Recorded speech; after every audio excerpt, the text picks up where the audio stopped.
我不只是要政党轮替打赢青鸟而已，我们需要国民党很多有国际视野格局抱负的人，这些都是国民党的资产。国民党都叫做国民党啊，你一定要让你的领导阶层更贴近社会上现在的主力。那现在不就是50几岁是主力吗？这不是最简单不可即视的道理，是对国民党领导阶层来讲更不好接受。Ladies and gentlemen, welcome the host. 国民党主席呢越来越热闹了，这个礼拜有新的2位加入，一位是罗智强啊，另外一位呢是彰化县议会的议长谢典林。然后呢，这个罗智强的政见是说，他呢要来参选之后征召卢秀燕选总统，然后明年卢秀燕卸任市长，他就辞掉主席，然后把党主席交给卢秀燕，同时也征召卢秀燕做总统候选人。那谢典林呢，他呢就是说，他就很谦虚啦。他故意说他自己是小咖因为呢他也是支持卢秀燕，所以呢卢秀燕呢不出来接主席，他就呢也是一样接这个主席，接到明年底之后呢交给卢秀燕我们秀燕姐每天在家里耳朵应该很痒中常委联署改变了登记跟领表的时间，延后整整2个星期，延到9月15号开始领表，然后18号跟19号2天登记。那么最后呢10月18号的投票日是不变的，换句话说，从登记到投票只剩下短短的1个月的时间，所以这时间很紧。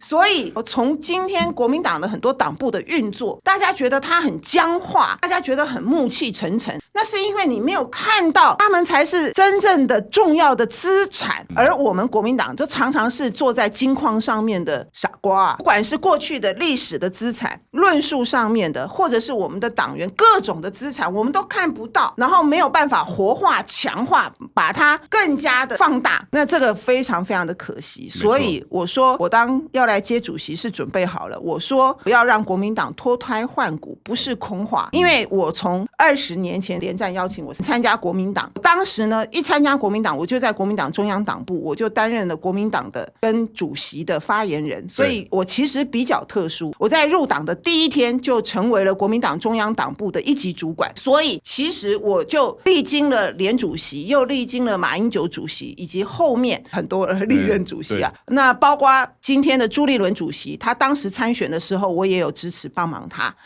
包括之前郝龙斌想要参选的时候我也有帮忙过他辅选，所以我其实在这整个的历程我有非常深刻的感受，我从民进党阵营过来，对于2党不同的文化、不同的生态、不同的思维模式，我也有非常深刻的感受然后参加国民党的第1天，国民党中央党部还在仁爱路呢，然后搬到现在的八德路的大楼，这整个的历程，所以其实我都感受非常非常的深刻啦。那么今天当然本来啦，国民党的党主席这几年，尤其因为民进党要碾压、要团灭在野党，甚至于没收我们的党产，所以呢这些年来呢，大家都习惯讲一句话，就说党主席嘿塞亏没人要走啊，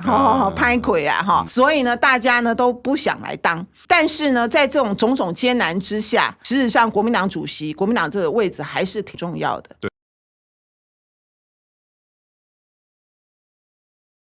其实党员们或党内的同志们不需要因为卢市长决定不参选主席而恐慌，而紧张，而害怕。我不知道永明你怎么看的啦？因为我觉得在不同的战斗岗位上面，而且在现在的氛围里头，台中市它是绝对必须要做好的，它一定会有很多的考虑，它一定也很担心万一2头空怎么办。那台中市只要出现任何一个问题，那都会连带的拉着整个的国民党都会受伤。当然如果卢市长也愿意兼任党主席的话，我觉得也是一个不错的这个结合。虽然很辛苦很困难，我也讲了，如果他愿意接，我们也是全力支持啊，对，而且也很乐见呢。是那可是呢，他也必须要去面对，在这个关税的情况之下，大部分台湾的传统产业、机械产业都在台中市的范围。那现在已经多少家在报无薪假，多少家现在在准备可能要裁。所以我讲3点国民党现在给人家，你要求稳，还是要求新，还是要求变？但你你求稳，你会不会过于老派？那你求新，那你是不是你要弃旧？可是有一些旧的，当然会担心，可能有既得势力，也有可能既得利益者，但也有可能是一直忠心相挺相随的老党员跟支持者，你怎么去面对他？那你要求变，你怎么让人家不会觉得你太过于混乱？因为做党主席其实跟要选总统，现在如果两个位置不一样的话，真的差别有很大。所以我是觉得大家要多想。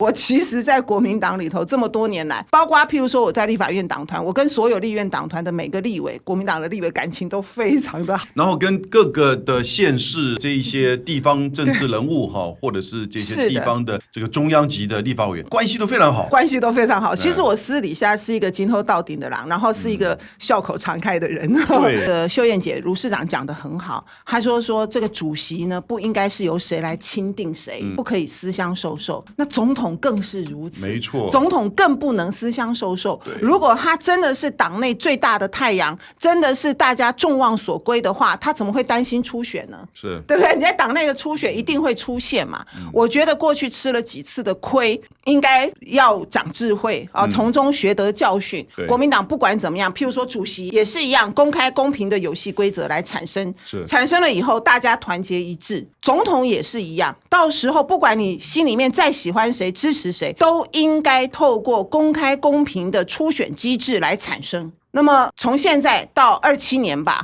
应该是27年的时候会初选，还有很长的一段时间，各种变化都会发生，所以我觉得这个时候应该要有这样的一个空间，这才是一个大党开大门走大路的方式，不要再什么私相授受了，不要再什么征召了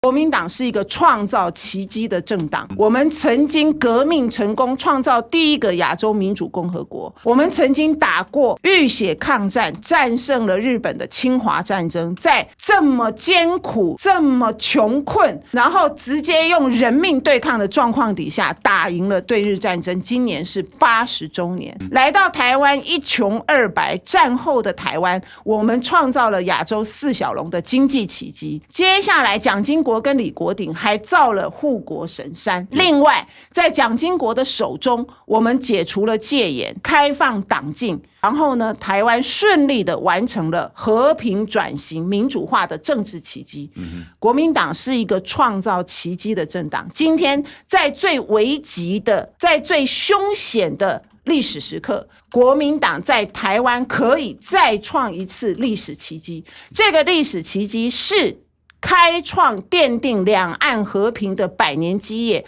从而改变了整个国际社会，非常负责任的告诉大家，我们可以透过两岸的经验创造和平跟繁荣，这样的经验是可以复制到全人类的。